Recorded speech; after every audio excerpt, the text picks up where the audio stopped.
Okay, hi everybody. So we're one of the goals, and Jackie's very much supportive of that, which is to avoid the worst case scenarios of a relationship failing. I mean, sometimes it might anyway, but I work with couples to find out what's really going on.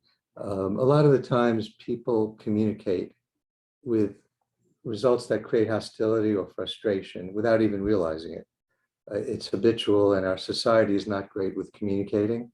So, I'll just pick up a typical statement is, you don't care about the children, or, you're never here, or that kind of statement doesn't allow much useful conversation. So we're going to talk about how to have what's called nonviolent communication. We're not talking about physical violence. We're talking more, how do you say what's important to you without shaming or blaming the other person? And if you can do that reliably, it changes the nature of the connection between two people. So we'll go through a few slides, and then we'll have an interactive part here. So thank you. Oh, it's, you have to hit it twice. Yeah. Relationships are clearly very important.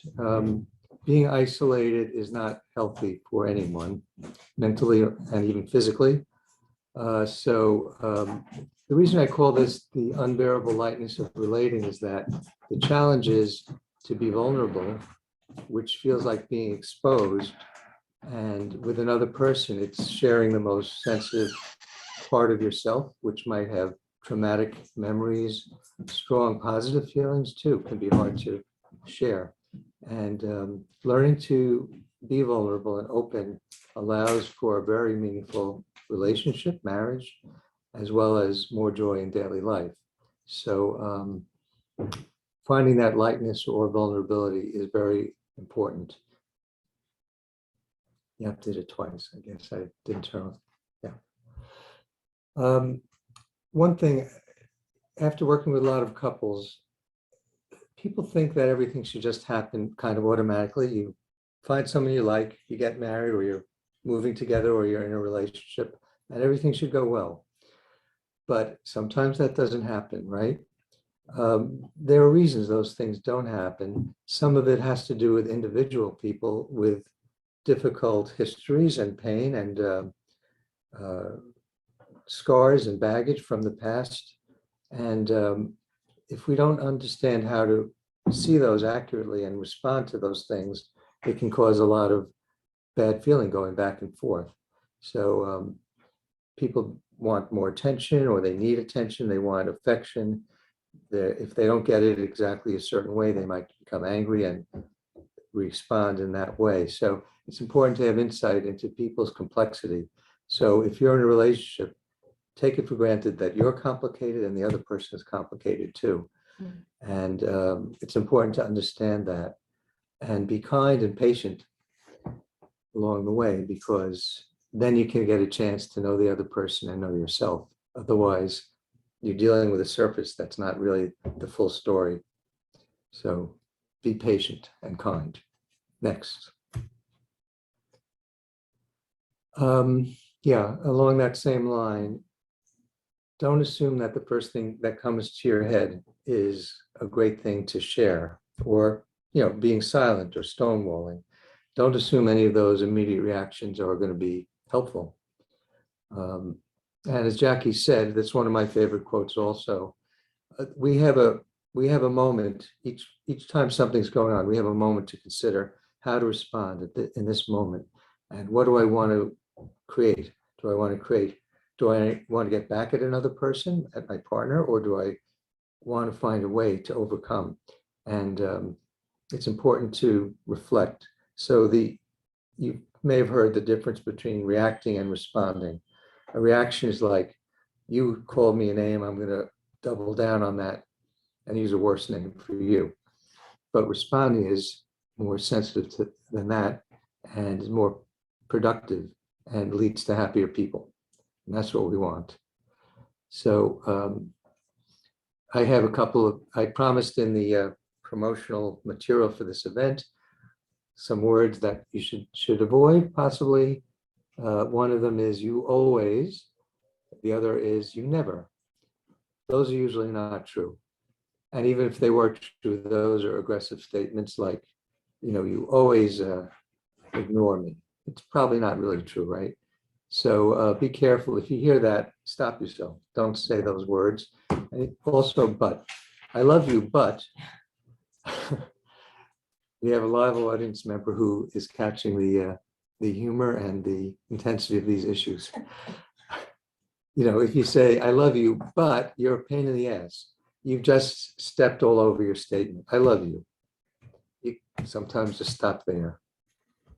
Or I'm upset with you, and let that sink in. Communicate emotionally. I'm upset with something you did. But if you start going off 5 minutes of lecturing, you're losing that chance to connect, because being upset is normal, but you want to make sure that you're connecting to the other person about what you're feeling. So you slow down, you try to avoid but or going off the deep end. All right, so thank you. So again, kind of following this flow, when you do consider carefully your actions, your words, it allows you to feel your own needs more deeply and the other person's needs. And you are now in a safer territory where instead of attacking, you never come home for dinner. You could say, I would like to see you more often or earlier because I like being with you. So again, nonviolent communication. And just reading the second point, there's a saying out there, we don't control anyone, and then that's it. Well, that's not good enough. We do have influence with other people. So it's important to try to influence in a positive way. We don't control anyone, but we influence them. Okay, next. There's a lot to absorb here, right? That's for sure. Actually, I'm going to share this as a PDF, all the slides. I'll send it to everyone who's here today, and you can look it over some more. With great power comes great responsibility. So when you take responsibility for your own feelings and actions, it gives you the ability to respond more fully. If you're busy blaming other people, there's nothing you can do because now it's in their hands.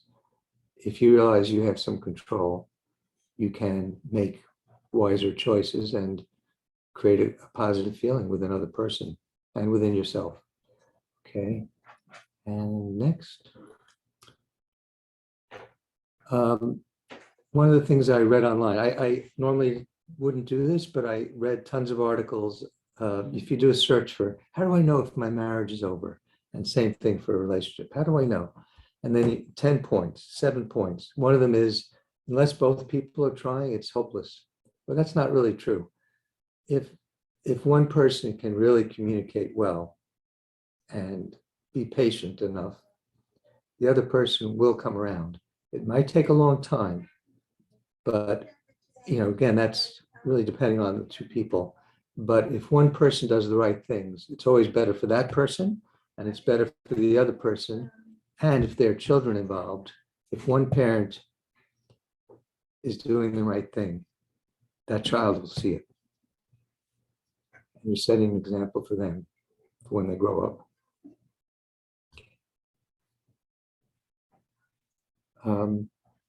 So I'm reading the slide to refresh. Oh yeah, this picture, I tried to find some entertaining photos.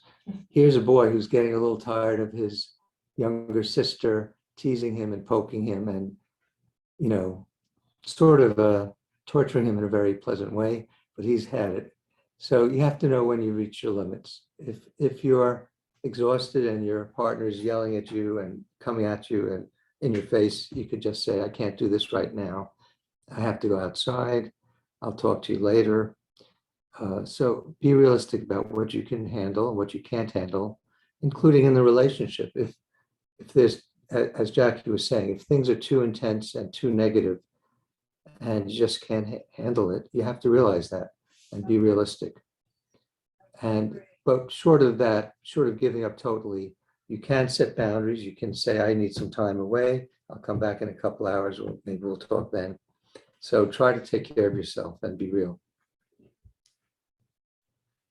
And I think this is the next to the last slide. Why get counseling? It's very hard for people to assess what's going on and what are the prospects when they're in the middle of a contentious relationship. At that moment, it's not so good. I'm not, my audio's not on. When they first met, $37. they're not sure what happened. They don't know why it's happening. Okay. I'm And sorry. if you speak Well, to take a me good out of there. couples counselor, marriage counselor, you Yes. can get some insight into why things are Okay. not working very well. Okay, it's fine. And a lot of it tends to be basically people trigger a sore spot in the other person. So it's not that it's your fault for making the Oh, other it's person 40 now? upset, but Yeah. if you touch the wound, they're going to jump and react. They That's a might lot. react badly. So you Yeah. have to be aware 4 of plus where 3. you're setting off a bad 70. response in the other Oh. person, and vice versa, and also yourself. Where are you sensitive?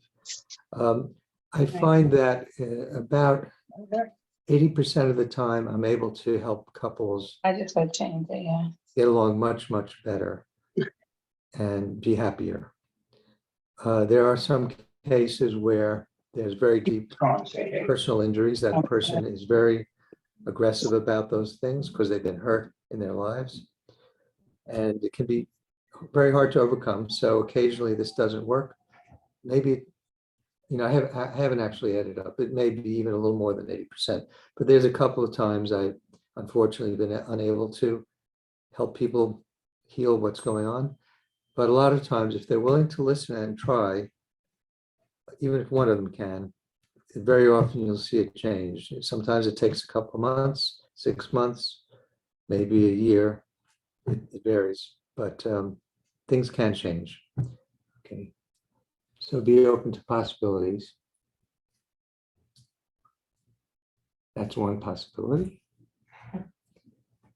And that's my contact information. Just, I'm not near the computer, so I can't see chats directly, but I hope I answered that question about couples counseling, and you have my contact information, so you can always call me and ask, or email me and ask about it. I'm happy to talk to people and see if we could work on building a better relationship or marriage.